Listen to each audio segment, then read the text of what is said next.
Olá a todos e bem-vindos a mais uma aula em português com a professora Sofia Pedro. Vamos dar continuidade ao estudo das sequências didáticas relativas ao 11º ano e vamos passar agora ao estudo de Antero de Quental e dos sonetos, ainda dentro do contexto do realismo.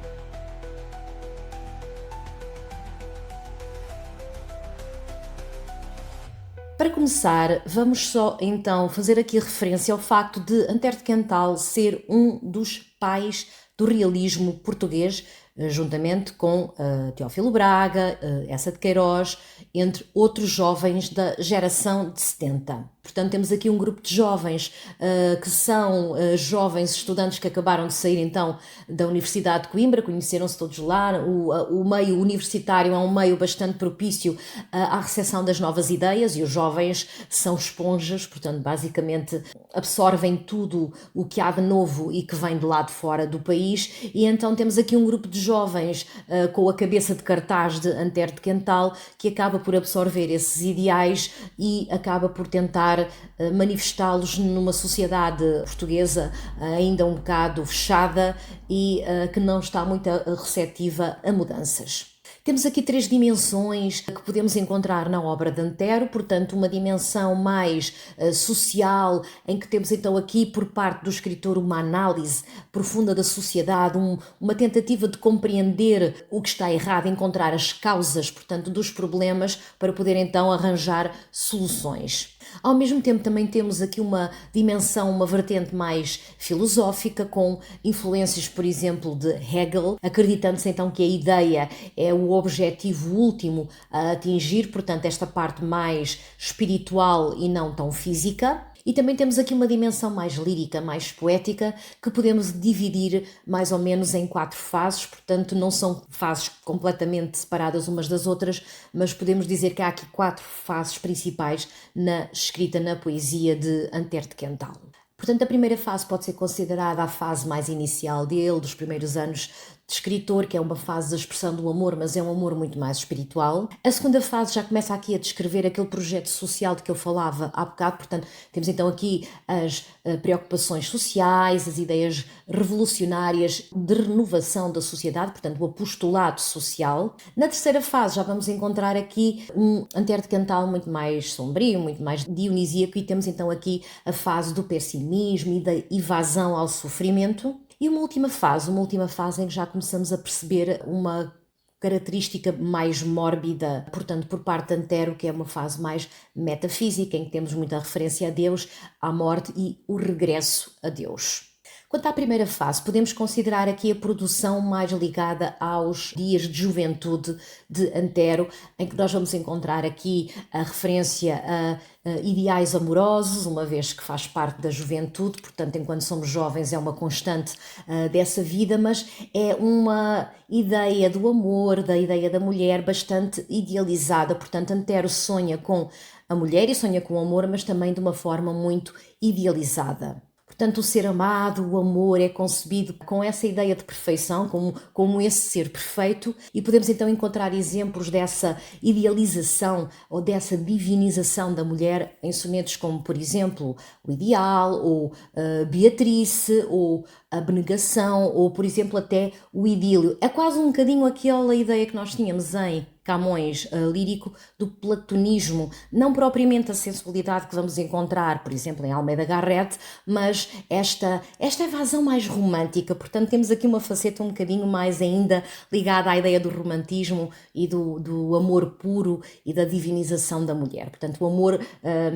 elevado à categoria quase de religião. A segunda fase, que é aquela fase mais revolucionária, mostra então esse ardor, essa elevação moral, portanto essa vontade revolucionária de que já tinha então falado há bocadinho. Encontramos aqui estas preocupações sociais, o desejo de construir um mundo novo, a importância que a poesia e o poeta vão ter nessa divulgação desse mundo novo, portanto, não só divulgar, mas também combater os problemas da sociedade, uma vez que a poesia é a voz revolucionária e que vai ter aqui objetivos, portanto, que vai visar a justiça, a fraternidade, a igualdade, o amor. E Antero de Quental foi um verdadeiro apóstolo social, bastante solidário, grande defensor da justiça e obviamente que os seus poemas, nomeadamente os seus sonetos, vão espelhar essa sua perspectiva, portanto, esse seu projeto social. Portanto, o objetivo dele é permitir que o homem crie essa harmonia social para o poder levar à liberdade. E podemos encontrar estes ecos, portanto, desta fase de Antero em poemas como A um Poeta, ou A Evolução, ou então A Tese e Antítese, entre outros. Sabemos, no entanto, que muitas das vezes estes ideais revolucionários, portanto, estas ideias que nós temos de mudar o mundo, na teoria são bastante bonitas e acabam por ser algo que nos motivam para a frente. No entanto, quando tentamos aplicá-las à prática, a sociedade e a vida nem sempre vão a nosso favor. E Antero de Quental acaba por descobrir essa dura realidade e tudo isso acaba depois por lhe trazer um grande pessimismo, uma grande frustração, uma grande decepção e desilusão, uma vez que a luta acaba por não ser concretizada nos objetivos que ele se tinha proposto, e vemos isso através do sofrimento que ele acaba por mostrar quando nos diz que está cansado de lutar. Portanto, tentou, no entanto, não conseguiu os seus objetivos e mostra-se cansado de lutar. Portanto, todas aquelas conotações positivas que nós encontrávamos nessa segunda fase, na fase revolucionária, agora aqui vamos encontrar conotações muito mais negativas, muito mais pessimistas, de cansaço, frustração, de desilusão. Todas essas dúvidas que Antero tem, uma vez que o seu projeto de postulado social não está a resultar, acabam também por se misturar com uma progressão da sua doença, portanto, a nível nervoso, que traz ao poeta este estado de pessimismo. Portanto, ele acaba por mergulhar neste espírito mais desiludido, mais sofrido e mais pessimista, e quando ele tenta ver uma luz ao fundo do túnel, estou agora aqui a pensar num Palácio da Aventura, no seu poema em que ele vê aquele palácio ao longe, feito de ouro, e depois abre as portas desse palácio, que é o Palácio da Aventura, não é? Da felicidade, e a única coisa que ele encontra nesse palácio é silêncio e escuridão e nada mais, e daí a ideia da frustração e da desilusão e dos enganos. Do engano que ele acabou por ter, porque tinha essa ideia muito bonita e depois na realidade e na prática acabou por não se concretizar. Esse sofrimento ele pretende mitigá-lo, e pretende mitigá-lo como? Através da evasão, fugindo. E fugindo para onde? Para o sonho. Fugindo para o sonho. E é por isso que eu estava há bocadinho a referir um poema como o Palácio da Aventura, onde nós encontramos essa ideia da desilusão, mas depois também encontramos poemas como Despondency ou Nox, em que encontramos então a noite, as sombras, como o refúgio do escritor ao sofrimento da sua vida. A quarta fase e a última fase acaba por ser então o culminar de todas estas decepções, de todos estes sofrimentos de Antero de Quental, uma vez que ele tentou primeiro procurar ter um objetivo na vida e concretizá-lo, e não conseguiu.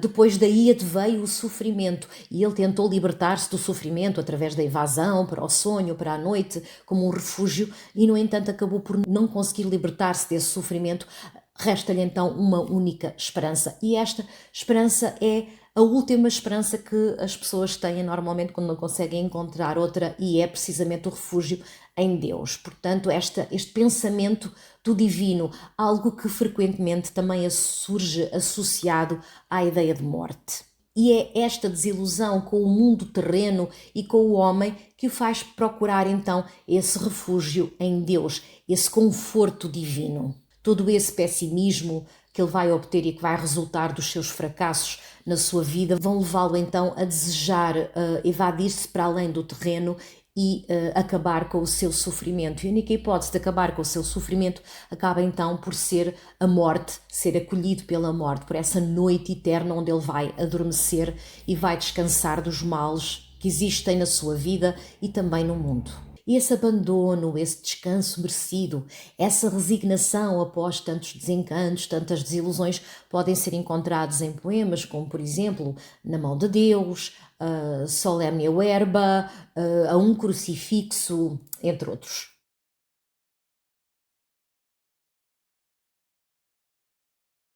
Antero de Quental é um escritor bastante complexo, e podemos então dizer que a vida dele está dividida entre uma dicotomia, portanto uma oposição, um contraste entre um Antero mais luminoso, mais apolíneo, e outro antero mais sombrio, mais negro, mais dionisíaco. Sendo assim, e por um lado, podemos encontrar então nos seus poemas duas oposições. Portanto, esta dicotomia, esta oposição, este contraste que vamos encontrar no escritor e, nomeadamente, na poesia, pois é da poesia dele que vamos falar, esta dicotomia, dizia eu, pode então encontrar-se nos seus poemas, onde, por um lado, vamos encontrar poemas mais direcionados para o ativismo, para a revolução, poemas muito mais idealistas e de exortação de uma renovação a nível social, mas por outro lado também vamos encontrar poemas muito mais pessimistas, muito mais negativos, em que encontramos um antero mais sombrio, um antero mais desiludido e muito mais frustrado com a sua própria vida e também com a sociedade. Neste segundo antero, que se aproxima até mais do romantismo do que propriamente do realismo, vamos encontrar também aqui uma aproximação ao sobrenatural e uma tentativa de escape, de fuga, de evasão, precisamente para a morte, uma vez que a realidade não traz nenhuma solução para os problemas que nos são descritos pelo poeta. No que diz respeito à fase mais luminosa, mais positiva, mais apolínea, e tendo em consideração que Apolo é o deus do sol, daí Apolíneo, encontramos no escritor aqui uma atitude mais combativa, uma ideia de renovação social. E esta ideia, tendo em consideração o contexto das artes e da literatura a nível de Portugal e também a nível da Europa, podemos encontrar então aqui nesta ideia um papel do poeta como um elemento ativo da sociedade e que tem que desempenhar esse seu papel, não como apenas um escritor para entreter, mas um escritor com um papel ativo na mudança positiva da sociedade. Portanto, Antero defende aqui um projeto social, associando esse projeto social, portanto, a obtenção da justiça, da igualdade e da fraternidade ao papel do poeta também na sociedade. Um poeta soldado, um poeta cujas armas não são armas físicas, mas é a sua capacidade de escrever, de falar, de denunciar o que está mal na sociedade, para que depois se possa então corrigir esses mesmos males. Quanto ao outro antero, o antero mais noturno, o antero mais pessimista, mais dionisíaco, e tendo em consideração que Dioniso é precisamente o deus das orgias, da loucura, vamos encontrar então aqui uma tendência mais noturna, uma tendência em que o espaço é interpretado já subjetivamente e vemos também uma relação entre o sujeito poético e esse mesmo espaço mais noturno, em que o próprio poeta manifesta os seus sentimentos no ambiente que o rodeia. A noite vai ser então o espaço absoluto, vai ser então esse local, esse tempo, esse momento que permite ao escritor descansar depois de tantas tribulações durante o dia e ao mesmo tempo fugir dessas mesmas tribulações. Posso aqui referir um exemplo de Antero de Quental mais Apolíneo, nesta ideia da revolução, nesta ideia combativa, indicando o poema a um poeta, onde o escritor mostra, defende o papel que o poeta tem na sociedade, portanto, chamando a atenção para todos os poetas, por isso é que o poema se chama A um Poeta, para que deixem de ser passivos para passarem então a ser ativos, a terem um papel ativo na sociedade e neste projeto social, pois de outra forma a sociedade vai continuar a estar exatamente igual. Portanto, todos estes escritores na altura do realismo viam a escrita como um meio para poderem então trazer transformações à sociedade e transformações positivas a nível social, político, económico, portanto denunciando aquilo que estava mal e tentando mostrar às pessoas o caminho para a luz, ou seja, para uma sociedade com igualdade, com justiça e com fraternidade. Se quisermos então dar exemplos de poemas do Antero mais noturno, mais dionisíaco, podemos então, por exemplo, indicar Nox,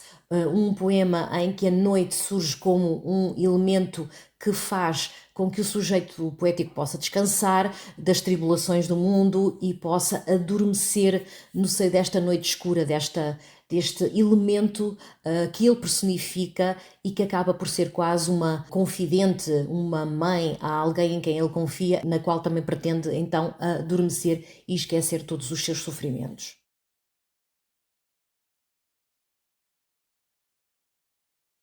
O que é que poderemos então considerar como temas fundamentais da poesia de Antero? Portanto, temas fundamentais são vários, nomeadamente tendo em consideração as duas vertentes de Antero, a vertente mais positiva e a vertente mais negativa, e aquelas 4 fases de que já falei anteriormente. E alguns destes temas, obviamente, que se vão interligar, portanto, não podemos dizer que seja só aquele ou o outro, portanto, às vezes há poemas que até trabalham 2 temas que estão interligados, por exemplo, como a ideia de Deus, a ideia da morte, a ideia do sofrimento. Obviamente também vamos encontrar temas como a justiça ou a fraternidade ou as lutas sociais, mas ao mesmo tempo também podemos encontrar a ideia da frustração, da solidão, do desencanto, da desilusão, do sonho, da evasão. Portanto, todas estas temáticas podem ser encontradas em vários poemas e ao mesmo tempo interligarem-se umas com as outras. Há de haver sempre uma que seja aquela mais central no poema, mas depois também podem ser encontradas outras que estão interligadas a essas temáticas mais centrais.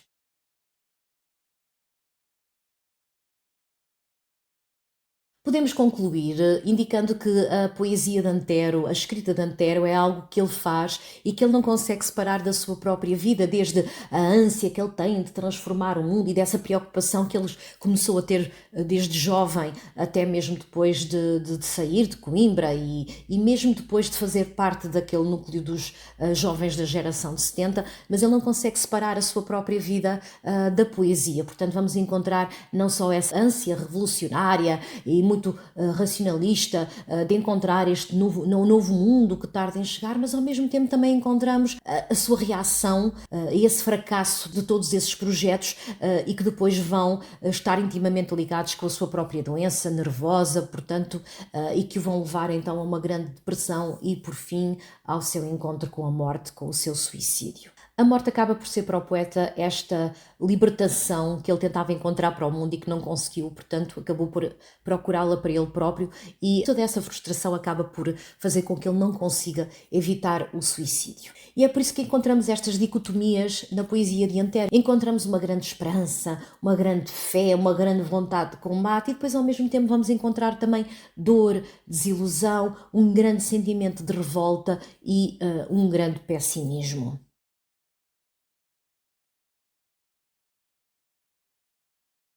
Em síntese, o que é que podemos então falar sobre este escritor e a sua poesia? Podemos dizer que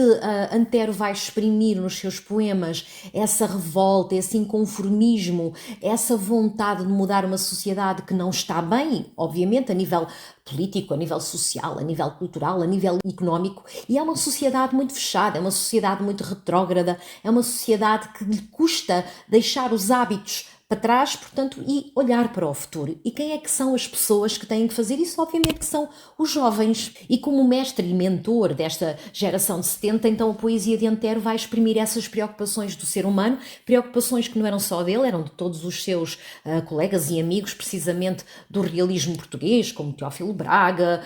essa de Queiroz, etc. E é uma poesia muito verdadeira, é uma poesia de alguém que nós percebemos os seus tormentos interiores, que sente esperança, que sente desilusão, que acredita, que tem fé, mas ao mesmo tempo que duvida e que pode dividir-se então nessas duas vertentes, mais positiva, mais luminosa e depois naquela vertente mais sombria, mais dionisíaca e também nessas 4 fases que vamos encontrar precisamente uma fase primeira, muito mais lírica, de expressão do amor, uma segunda fase de apostolado social, depois uma terceira fase mais pessimista e uma quarta fase mais metafísica e de regresso a Deus. Terminamos então aqui esta aula dedicada ao estudo das características da poesia de Antero de Quental, nomeadamente os sonetos completos. Obrigada pela vossa atenção e até uma próxima aula em português com a professora Sofia Pedro.